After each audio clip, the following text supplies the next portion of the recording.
Hi friends, welcome to కిస్ లాక్సిడెంట్. So ఎలా జరిగింది ఈ సంక్రాంతి సంబరాలు ఈ సంవత్సరం?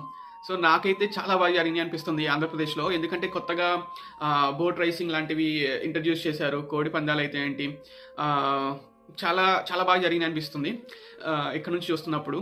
కానీ నాకు చిన్నప్పటి నుంచి ఒక చిన్న ప్రశ్న మిగిలింది ఈ సంక్రాంతి గురించి, స్పెషల్గా కనుమ రోజు. సో కనుమ అంటే మనం జంతు పూజ, మన సంప్రదాయం ప్రకారం జంతువులను అలంకరించి రైతులకి ఎంతో ఉపయోగపడిన జంతువులు, వ్యవసాయంలో ఉపయోగపడిన జంతువుల్ని పూజిస్తారు. కానీ అదే కనుమ రోజు ఎందుకు జంతువుల్ని కోసుకొని తింటారు? ఎందుకు మనం నాన్ వెజ్, స్పెషల్లీ అంటే నాన్ వెజ్ని ఎందుకు కనుమ రోజే పెట్టాము? ఇది నాకెందుకో ఎక్కడో కాంట్రడిక్టర్ అవుతుంది కదా. పూజించాలి కదా ఆ రోజు. జంతువుని మంచిగా చూసుకోవాలి కదా, మంచిగా మేత పెట్టి బాగా చూసుకోవాలి కదా వాటిని.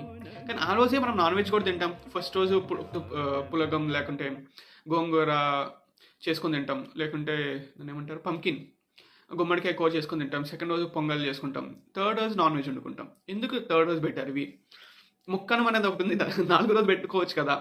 సో ఆ రోజే మనం పూజ చేసి ఆ రోజే వాటిని మాంసాహారం తింటున్నాం. అది ఎక్కడో నాకు కొంచెం కాంటాక్టల్ అనిపిస్తుంటుంది.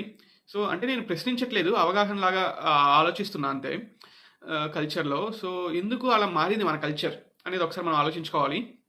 సో ఎవరైనా దీనికి ఏమైనా సైంటిఫిక్ రీజన్ ఉందా, లేకుంటే ఏమైనా ఉందా, కాజ్ ఉందా ఇలా చేయడానికి అనేది తెలిస్తే కామెంట్ చేయండి.